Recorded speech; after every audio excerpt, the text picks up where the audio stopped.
ఆ, నా పేరు మనోహర్. మాది చెమ్మడపాలెం గ్రామం, వెల్లకూరు మండలం, తిరుపతి జిల్లా. మేము నానే డిఏపి వాడామండి. నేను ఫస్ట్ సందీప్ గారి దగ్గరికి వెళ్తే నేను డిఏపి అడిగాను. డిఏపిని అడిగితే ఆయన డిఏపి కదన్నా, నువ్వు ఒకసారి నానో డిఏపి వాడమని రికమెండ్ చేశాడు. దాంతో మేము ఆయన బలవంతంగా ఇచ్చాడండి మాకు. సరే ఆయన మీద కాస్త మాకు నమ్మకం ఉండడం వల్ల మేము 15 ఎకరాలకి నానో డిఏపి తీసుకెళ్ళి వెళ్ళాము. సెకండ్ కోట కింద వేసాము. ఒక 10 కేజీలు యూరియా, ఒక half litre nano DAP mix చేసి సెకండ్ డోసులు వేసాము.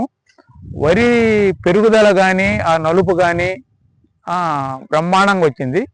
దాదాపు పైరుకు వచ్చేంత వరకు నలుపు తగ్గలేదు. ఇంకా చీడపీడలు అంటే మాత్రం మామూలుగానే ఉన్నాయి, విన్నా కూడా కొంచెం తక్కువ అనిపించింది మాకు. పురుగు మందులు కూడా ఒక కోట తక్కువగా స్ప్రే చేశాము. రిజల్ట్ అయితే మాత్రం చాలా బాగుంది. సరే ఇంకా ప్యాడీ మీద వాడాం కదా అనే ఉద్దేశంతో మేము ఎక్కువగా కూరగాయ పంటలు సాగు చేస్తాము. కూరగాయ పంటలు సాగు చేయడం వల్ల మేము బెండ మీద, తర్వాత నెక్స్ట్ ఒక 3 ఎకరాలు దొండ వేసి ఉన్నాము. ఆ దొండ సరే డ్రిప్పు, ఆ 3 ఎకరాలకు డ్రిప్ పెట్టున్నాము. ఆ డ్రిప్ పెట్టి సరే వదిలి చూద్దామని చెప్పి ఒక హాఫ్ లీటర్ తీసుకెళ్ళి వదిలాము. దీన్ని వదిలితే అది ఆ క్వాలిటీ కానీ ఆ నలుపుదనం కానీ బ్రహ్మాండంగా వస్తుంది. నలుపు మాత్రం తగ్గట్లేదు.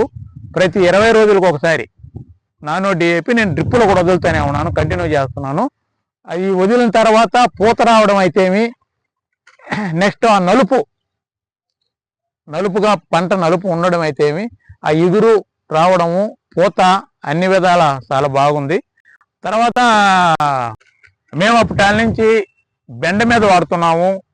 నెక్స్ట్ వచ్చామంటే దొన్న మీద ప్రతి 20 రోజులకు ఒకసారి డ్రిప్పులో వదులుతున్నాము.